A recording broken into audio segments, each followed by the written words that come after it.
Hey guys, it's TheFrXion here, Tank12. Have to call me, I don't really care, and welcome back to World of Tanks. Now first and foremost, I wish all of you a happy new year. 2021 has arrived, and we can all forget about 2020, hopefully. Let's hope that we have a bit more peace this year than we had last one, because it was pretty crazy. 2020 was a year that just, it was pretty crazy. There was so much going on. COVID, terrible things, Beirut, so hopefully we can move past that and move on to a better year. At least I wish you all a happy new year.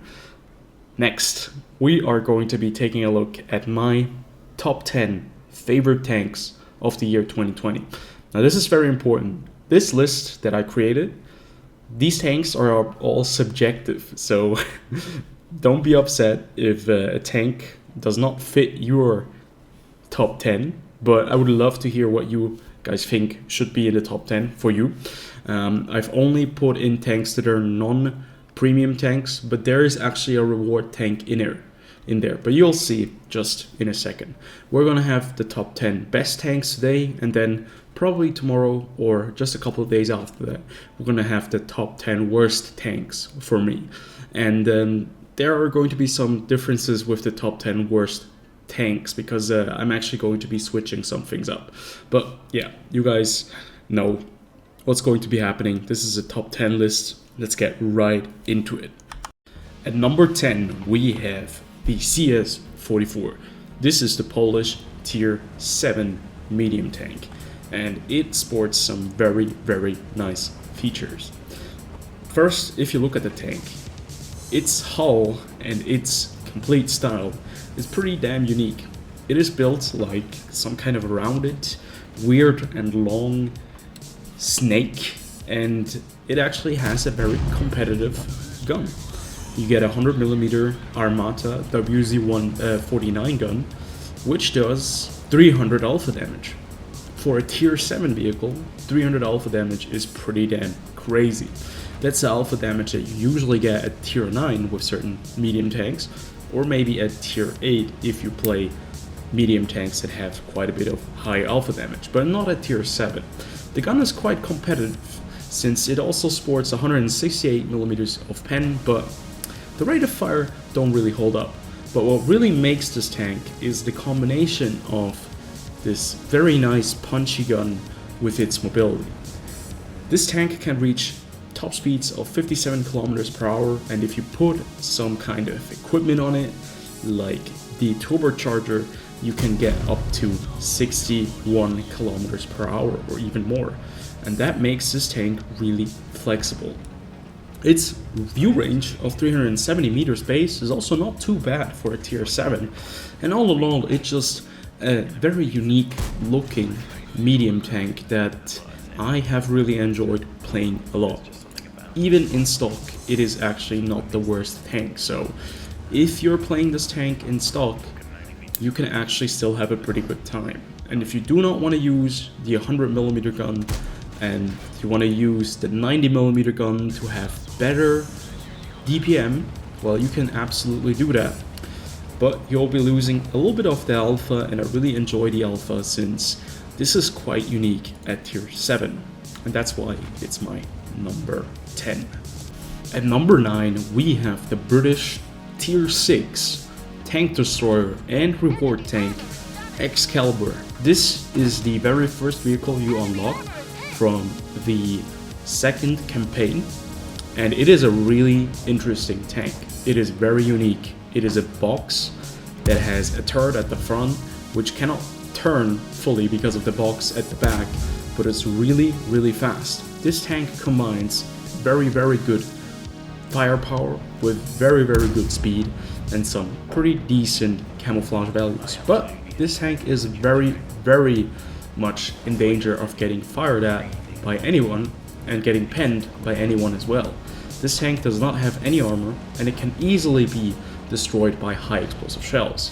So staying in cover is definitely going to be the best course of action. But what makes this tank so unique, other than just the looks, is that it can go up to 50 kilometers per per hour top speed, which makes it very mobile. You can switch positions very quickly, and it has a gun that can pen up to 165 millimeters of armor and has a very high DPM of 2000 damage per minute. This gun is really accurate, and its aim time is really low with only 1.8 seconds, and that's why I really enjoyed playing this tank. It's actually one of those tank destroyers that allows you a lot of flexibility to be played like a medium tank if you need to go into certain areas and maybe assist some heavy tanks with just your very high rate of fire. This tank certainly is a very good unlock for anyone who wants to just have fun and play the game and maybe get a reward tank. This is definitely a reward tank that I will be getting in this game. I'll be very happy to get. It's very fun. Give it some time, give it a shot, try it out, and you'll actually going to be enjoying it quite a lot. At number 8 is the WZ-120, and yeah, you can probably guess that I would have never put this tank into my top 10 list if I would have played this vehicle before it was released with the new updates and the new buffs in the year 2020. This tank has become really interesting and good, and it has been such a joy to play, especially after I've played the T-34-2, which is the tier 8 predecessor.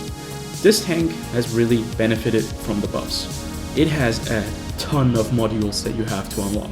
There are 4 different guns until you finally reach the tier 10 gun, the 102mm M60, which has very good alpha damage and pretty good pen as well. The rate of fire is actually not too bad on this tank if you look at the caliber of the gun, which allows you to get 2400 hit points or BPM in a minute. And yeah, this tank actually has become quite good, but there are still some major downsides, and that's one of the reasons why I placed it at stage 8 or place 8, because this tank still doesn't have any kind of gun depression at all.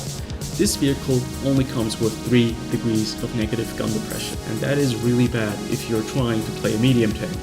It really restricts your gameplay, and it makes you kind of more dependent on certain areas of the map where you might not go in certain medium tanks. But still, this tank, with its alpha damage, with its mobility now, and actually its survivability, is a very good kind of option if you like medium tanks or heavy tanks that deal a lot of damage but you want to play something that's fast. And this could be it, but you would really need to get used to the 3 degrees of gun depression.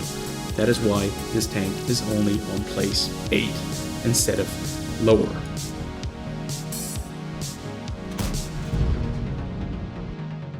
And number 7 is the Sheridan, or the XM551 Sheridan.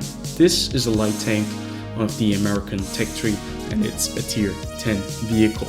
And it's actually one of my very first tier 10 light tanks that I've played and unlocked, and it's the one light tank at tier 10 that I've actually 3-marked. I've played so many games in it that I managed to 3-mark this bad boy. The Sheridan comes in at place 7 because it is actually a lot of fun to play. I've really enjoyed the Sheridan at tier 10, and I don't really enjoy playing tier 10 as much as I did previously because of the EBRs and all that stuff. But the Sheridan is a tank that is a lot of fun because it can give you quite a bit of joy when you're using the 152mm howitzer gun, which can actually almost one-shot a EBR if you are able to hit it, that is. This tank has 2 types of guns, a 105mm gun and a 152mm gun launcher. The 105mm gun obviously is a lot more competitive than the gun launcher, but since I've reached the maximum rank that I can reach with the mastery class and with the marks of excellence, I've decided to play the launcher a lot more, and it is a lot of fun. The launcher allows you to deal a lot of damage at tier 10 if you're able to pen and just be a very annoying little light tank. This tank also sports 420 meters of view range and is really good. if you know how to drive it. This tank does not have any armor, so any high explosive shell will kill you instantly, and that's one of the very interesting features that you have to look out for. This tank is rather large. It is quite fast though, 65 kilometers per hour, but its size and its really weird kind of point of balance makes you topple over quite a bit. Now, I've flipped this tank more often than I've flipped any other tank, because if you go into a curve with a bit of speed, this vehicle just gets flipped over. It's quite funny.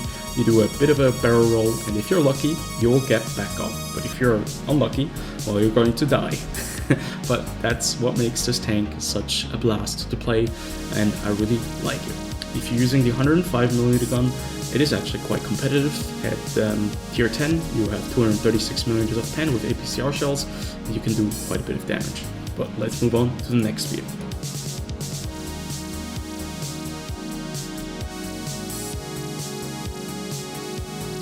I think you guys are able to distinguish a bit of a pattern right here, because at number 6 we have the FV4004. You can see that I do not like heavy tanks that are very sluggish and slow, or vehicles that are slow in general. I prefer speed and agility. And that's what we're getting at tier 9 with this British tier 9 tank destroyer. This vehicle right here is one of the tanks that I never really paid a lot of attention to until I played it myself. When you first play this tank, you got a 120mm AT gun L1A1, which has such a high DPM that I have absolutely been baffled that this tank was a vehicle that I've never played. It has 3076 DPM with the very first gun. It has pretty damn good pen, it has 400 alpha damage, and the gun values, everything is amazing. 1.9 second aim time, 0.32 meters dispersion, or dispersion at 100 meters, and pretty damn crazy. You get 35 rounds in your entire tank. This vehicle is very, very good. Doesn't have any armor, no it doesn't. If you get spotted, you're pretty much game over, but if you can stay hidden, this tank can do some serious damage. And it's actually not too slow either, 40 kilometers per hour top speed. That's pretty damn impressive for a vehicle of this size. And you can actually go from one place to another, and you can be pretty damn good with this tank if you are sniping. But then I unlocked the BL 5.5 inch gun. This gun allowed me to play this tank a bit differently, because suddenly your DPM goes down to 2500, right? You have 600 alpha damage with your normal AP shell, but that's where the HESH shells come into play. You have 200mm of pen with the premium HESH shells, 770 alpha damage. You load the HESH shell, you snap someone up in the butt, and all of a sudden you do 850 damage if you get a high roll. And that's pretty damn crazy. All of a sudden this tank becomes one of the vehicles that can be very, very dangerous in close quarter combat. That's what I've noticed, and that's what I've seen in a lot of games. That's why this tank comes in at number 6. For number 5, we stay on the British tech tree, and we stay at the same tier. Tier 9, it is the Centurion 7-1, another medium tank on this list, and what a medium tank it is. I was really kind of struggling with not putting this tank any higher. I thought maybe it was going to be in the top 4 or top 3, but then I decided I would put it in the top 5, because 4 and 3 definitely deserve the placement for myself, at least for me. This tank, well, when it first came out, it was kind of underpowered. Turret armor was pretty horrible. Tank wasn't very distinct in any kind of way. It was just a vehicle that was not better than the Leopard 1. It was a vehicle that was not better than the M48, which at least had some turret armor. And it was just kind of a tank that I didn't really enjoy at first. But when they buffed this tank, I really gotten into British mediums, and this vehicle with the buffed turret is so impressive. You have 254mm of turret armor, which is almost impenetrable by anyone at tier 8, tier 9, and sometimes even tier 10. If you can go hull down, this vehicle is really, really good, because you have very good gun depression angles as well. I think at least about 9 or 10 degrees. Then you have 50 kilometers per hour top speed, which is maybe not the fastest medium tank, but it is pretty damn good, at least in my sense, with that armor that you have. You have 120 millimeters of turret armor as well. If you get on a hill, that really increases with the angle. Then you have this incredible 105 millimeter Royal Ordnance L7A1 gun. And this gun is so good. You have 268 millimeters of pen with standard AP shells, and then you have the HES shells as premium shells, which have 210 millimeters of pen, and you can really deal some serious damage. The DPM on this vehicle though, stock is not the best, I agree, but its other stats, like its accuracy, its aim time, all make up for that. This is a tank that I've been playing for the last 2 years now, and I've been enjoying a great deal. I've been enjoying this tank so much that I didn't move on to the Centurion Action 10, and I'm still playing the Centurion MK71, although I've already unlocked the Centurion Action 10 for quite a bit. So yeah, that's why this tank comes in at number 5. At number 4, we are looking at another British medium tank, and it is the Comet. This is Quickie Baby's favorite tank, as he said once in a video I think very long time ago, and I can totally see why this tank is one of his favorites. This vehicle is so much fun.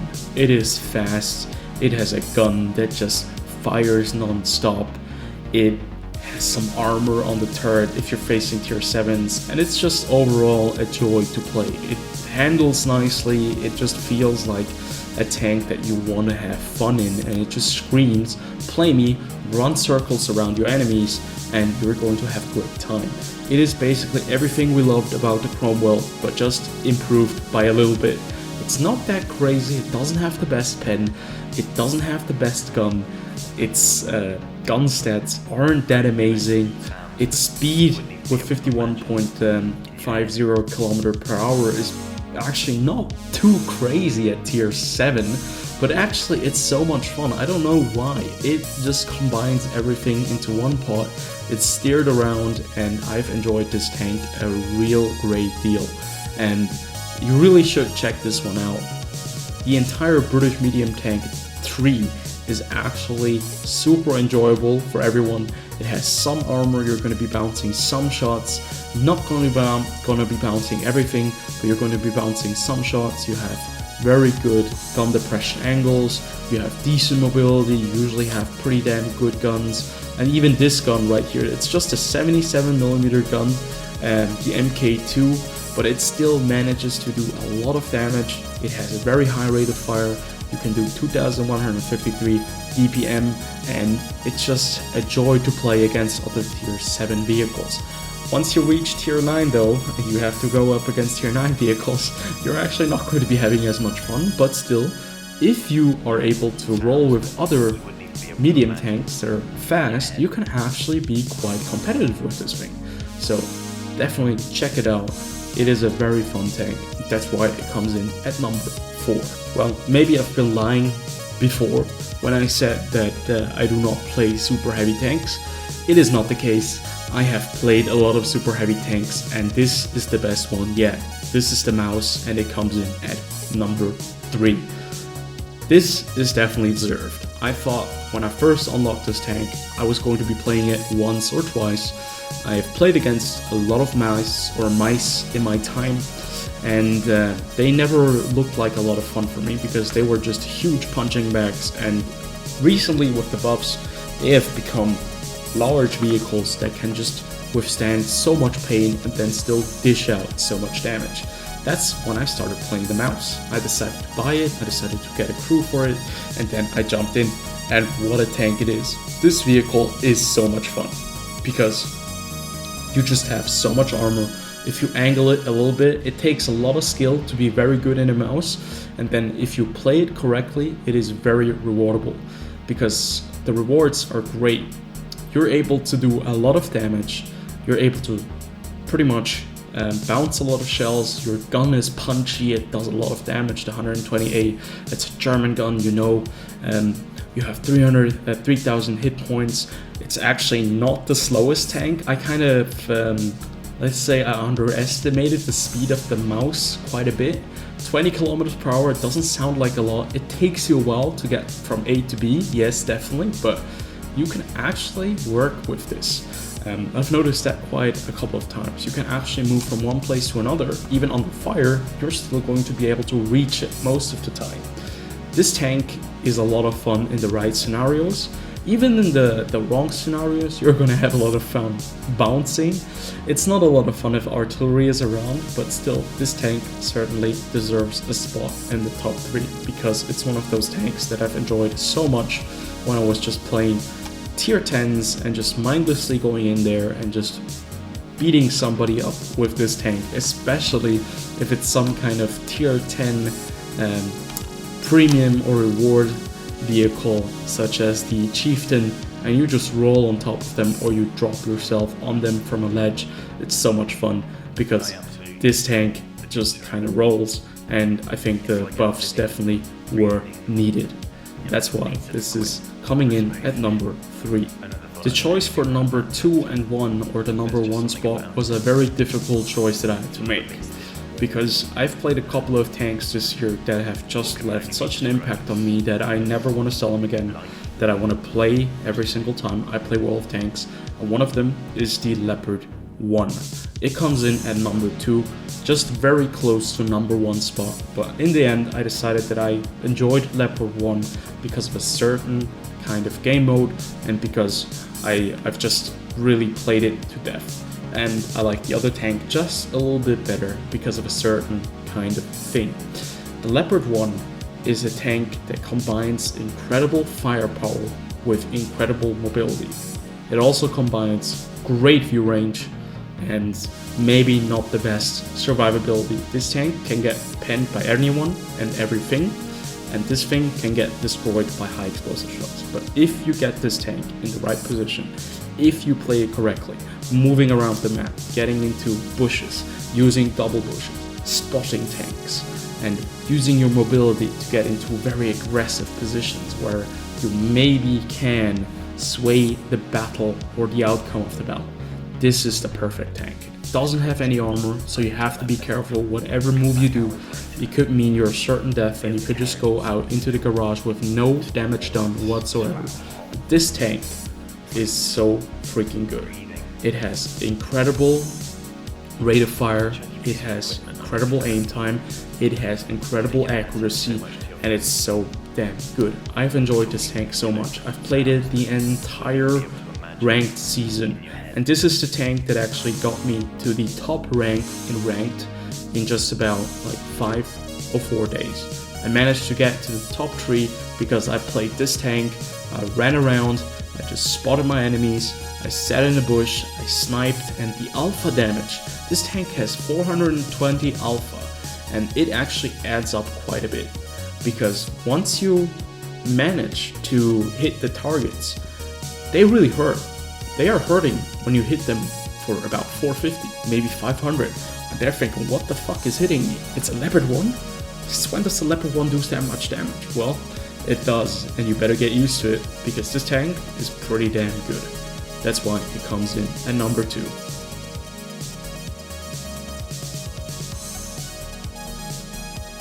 At number 1, it is the Type 61. This is a Japanese tier 9 medium tank that looks like an overgrown Sherman. And it also felt like an overgrown Sherman at first when I had this tank completely in stock. But I noticed that something about this tank just spoke to me. Maybe it was the mobility, which is actually not that amazing with 45 kilometers per hour. Maybe it was the look, that it looked like the Sherman, because I really enjoyed playing Shermans in World of Tanks. I don't really like Shermans in War Thunder, but I like Shermans in World of Tanks. Maybe it was, I don't know, the 90mm gun that I had at first, but yeah, I'm not really able to see why I enjoyed the Type 61 at first. I played the STA-1, and the STA-1 was not my favorite tank, let's put it that way. It was kind of garbage, in my opinion. And the Type 61, on the other hand, finally combined a couple of things and made me realize that maybe not all is bad in the Japanese tech tree. And then I got the new gun, then I got the new engine, I got the top turret, and I realized what an amazing tank this is. This Type 61 with the top 105mm rifle gun at tier 9 is so good. You have the incredible rate of fire.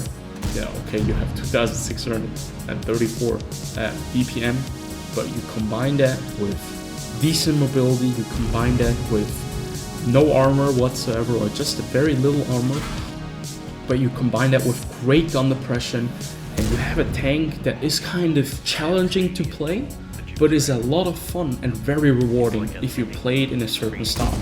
And I've played this tank now over and over and over again, and I realized that I'm really good in this tank. I've enjoyed it so much. I get into places, I get into angles where I have gun depression. I hit everyone, and I manage to pen them with 258mm of pen.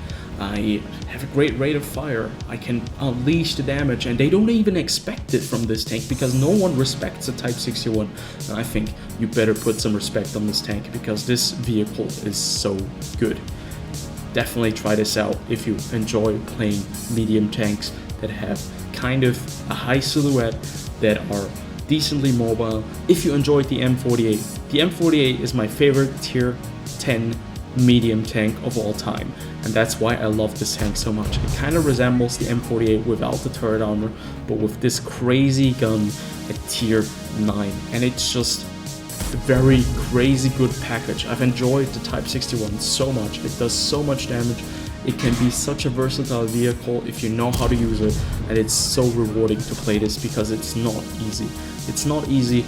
It takes some time. It takes time to get used to it. It takes time to really get into the vehicle, to understand it, but if you do, you have a really good tank at your disposal. And that's why the Type 61 comes in at rank 1. This concludes this year's top 2020 list or top 10 list for 2020. We're probably going to do that next year again. There are going to be some other listings probably in the future, but I hope you guys did enjoy. Tell me what your top 10 vehicles are for the year 2020. Doesn't matter, it doesn't have to be just normal tanks, it can be premium tanks as well, but I thought I would just put normal tanks into this one. We're probably going to make my top 10 premium tanks of 2020, and yeah, that's going to be pretty damn discussed, debated. So I hope you guys did enjoy. As always, comment, like, and subscribe, and I see you on the next one.